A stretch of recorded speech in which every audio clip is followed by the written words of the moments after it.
Hello, good afternoon class. International marketing paper में हमारा जो यूनिट चल रहा है, यूनिट नंबर 3 प्राइसिंग डिसीजंस, जिसमें हमने environment influences of pricing decision यानी कि मूल्य निर्धारण को प्रभावित करने वाले तत्व पढ़े थे। और उसके बाद हमने डिस्कस किया था कि किसी भी उत्पाद के मूल्य निर्धारण के लिए कोई भी फर्म कौन कौन सी विधियों को अपनाती है, जिसमें हमने पिछली क्लास में पढ़ा था कॉस्ट बेस्ड प्राइसिंग यानी लागत पर आधारित मूल्य निर्धारण, जिसमें हमने ये पढ़ा था कि मूल्य का निर्धारण उत्पाद की जो लागत आती है उसके अंदर अपेक्षित लाभों को जोड़ दिया जाता है और जो कुल राशि प्राप्त होती है उससे वही मूल्य उत्पाद का रखा जाता है। यानी हम लागत में अपने अपेक्षित लाभ जोड़कर जो मूल्य हासिल करते हैं वही हम अपने उत्पाद की रेट फिक्स करते हैं।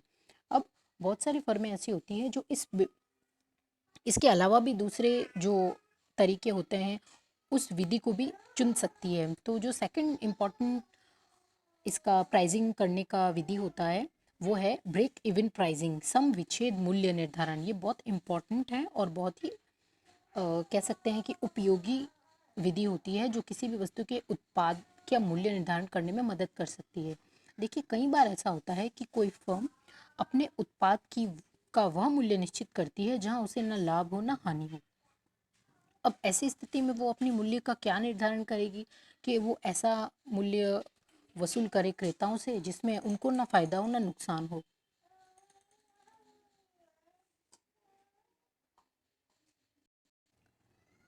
ब्रेक इवन प्राइसिंग मूल्य निर्धारण की रणनीति के बाद में एक कंपनी चुनती है इस प्रकार के विश्लेषण को। मार्केटर्स को ब्रेक इवन एनालिसिस को समझने की जरूरत है क्योंकि यह उन्हें सर्वोत्तम मूल्य निर्धारण की रणनीति चुनने और उत्पादन के लघु और दीर्घकालीन लाभ प्रदानता के बारे में सही निर्णय लेने में मदद करती है। ब्रेक इवन कीमत वह कीमत है जो उत्पादन के दिए गए स्तर पर सभी लागतों को कवर करने के लिए पर्याप्त राजस्व का उत्पादन करेगी। यानी कि प्रोडक्शन हमारा उतना ही होगा जितनी हमारी सारी लागतें कवर हो जाए। ब्रेक इवन बिंदु पर ना तो लाभ होता है और ना ही नुकसान होता है कि कंपनी फायदा भी नहीं उठाना चाहती, लाभ नहीं कमाना चाहती है और नुकसान भी भोगना नहीं चाहती है। तो एक कंपनी ब्रेक इवन बिंदु से नीचे अगर अपने उत्पाद की कीमत चुन सकती है, लेकिन हम अलग अलग मूल्य निर्धारण रणनीतियों पर चर्चा करेंगे जो कि हमारे मॉडल्स में एक विकल्प के रूप में दिखाई गई है। अब अपन सबसे पहले ये समझ लेते हैं कि ब्रेक इवन होता क्या है। कल्पना कीजिए कि आपकी कॉलेज में फेयरवेल पार्टी होने वाली है नेक्स्ट ईयर। अब जब आप अपने कॉलेज की सीनियर्स को पार्टी देंगे तो आप अगर अपनी कुछ स्टॉल लगाना चाहते हैं जैसे फेयर में लगती है, जिसमें आप बहुत सारा पैसा इन्वेस्ट करके कोई 2 स्टॉल लगाने वाले हैं, समझ लीजिए कुकीज़ लगाने वाले हैं, जैसे इसमें एक एग्जांपल दिया हुआ है। तो जब हम अपनी ही सीनियर्स को पार्टी देंगे या हम ऐसी फेयर लगा रहे हैं अपने कॉलेज में जहाँ पर अपने अपनी प्रोडक्ट को हम लॉन्च करने वाले हैं जो हमने बनाया है, तो ऐसे में हम अपने कॉलेज की सीनियर्स से फ़ायदा कमाने के लिए उसकी रेट हाई तो नहीं रखेंगे क्योंकि हम पैसा तो कमा नहीं सकते उनसे, हम चाहते भी नहीं हैं।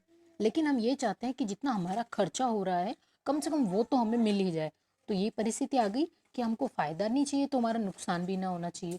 तो जैसे छोटी छोटी इवेंट्स पर हम ऐसी सिचुएशन में आ जाते हैं जहाँ हम लाभ कमाना नहीं चाहते और नुकसान भी नहीं चाहते हैं, उसी तरह से फर्मों के भी सामने इस तरह की कभी कभी कंडीशन आ जाती है कि सिचुएशंस ऐसी होती है, एनवायरनमेंट ऐसा होता है कि उनका जो माल होता है उसकी वो लाभ तो कमा ही नहीं सकते हैं लेकिन वो नुकसान भी भोगना नहीं चाहते हैं। तो वो ऐसा कौन सा तरीका आजमाएं या ऐसा क्या मूल्य निश्चित करें कि उनको नुकसान ना हो, तो इसलिए वो सम विच्छेद मूल्य निर्धारण की तकनीक को अपनाता है। अब हम सम विच्छेद बिंदु पर न लाभ न हानि ज्ञात करने के लिए एक सूत्र की सहायता से इसे समझ सकते हैं कि सम विच्छेद बिंदु कैसे ज्ञात किया जाता है। जब ये मालूम हो जाता है कि यह एक वो विधि है जिसमें न लाभ न हानि होने की स्थिति में उपयोग किया जाता है, तो इसके लिए ज़रूरी है कि हम सबसे पहले वो सम विच्छेद बिंदु ढूंढें या ज्ञात करें जिस जिस पर हमारा मूल्य निर्धारित किया जाएगा। तो सम विच्छेद बिंदु को ज्ञात करने का जो सूत्र है वो होता है V N plus F V upon N. इसका मतलब है कुल स्थिर लागतें बटा ऊपरी व्यय में इकाइयों का अंशदान यानी fix cost about upon PV ratio. तो यदि हम पीवी रेशियो फिक्स कॉस्ट से डिवाइड करेंगे तो हमें हमारी जो सम विच्छेद बिंदु है BEP यानी कि ब्रेक इवन पॉइंट है, वो ब्रेक इवन पॉइंट की राशि निकाल लेते हैं। अब हम ये जान लेते हैं कि सम विच्छेद बिंदु पर उत्पाद का मूल्य निर्धारित करने के क्या लाभ हैं या क्या हानियां हैं। तो सबसे पहला जो लाभ है वो है उत्पादन और बिक्री के विभिन्न स्तरों पर हम लाभ और हानि को माप सकते हैं। यानी कि संस्था की जैसी स्थिति होगी उसके अकॉर्डिंग वो अपनी बिक्री निश्चित करने के लिए लाभ और हानि को आसानी से ज्ञात कर सकती है। बिक्री की कीमतों में परिवर्तन के प्रभाव का अनुमान लगाने के लिए भी हम इस विधि का इस्तेमाल करते हैं। इस प्रकार की विधि को अपनाने से विक्रय राशि की गणना करना भी आसान हो जाता है। निश्चित और परिवर्तनीय लागतों के बीच जो रिलेशन होता है उसको अपन अच्छे से एनालिसिस कर सकते हैं। जो हमारे फिक्स और जो वेरिएबल कॉस्ट होती है उसको ज्ञात करने में भी मदद करती है।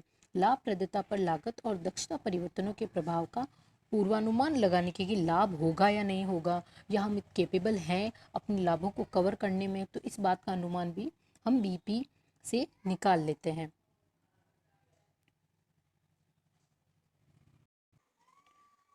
अब सम विच्छेद मूल्य निर्धारण की जो लाभ हैं उसके अलावा कुछ हानियां भी होती हैं। क्या होता है, कभी कभी ये मान लिया जाता है कि बिक्री मूल्य उत्पादन के सभी स्तरों पर स्थिर है, और चूंकि स्थिर लागतें अल्पकाल में स्थिर रह सकती हैं लेकिन जो दीर्घकालीन होती है तो उसमें फिक्स कॉस्ट में भी चेंजेस आते रहते हैं।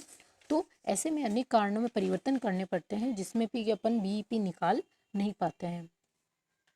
अगर उत्पादन और बिक्री समान हो जाती है तो ऐसी स्थिति में संस्था को हानि उठानी पड़ सकती है। यह केवल एकल उत्पाद या उत्पादों के एकल मिश्रण पर लागू हो सकता है। जब हम बीई प्राइसिंग की ऑप्शन को चुनते हैं तो ये हमारे लिए उसी शर्त पर काम आता है जब हम एकल उत्पादन कर रहे होते हैं, यानी कि एक ही प्रोडक्ट का उत्पादन अपनी फर्म में कर रहे होते हैं, और इसमें टाइम ज़्यादा लग जाता है जब हम इसकी गणना करते हैं।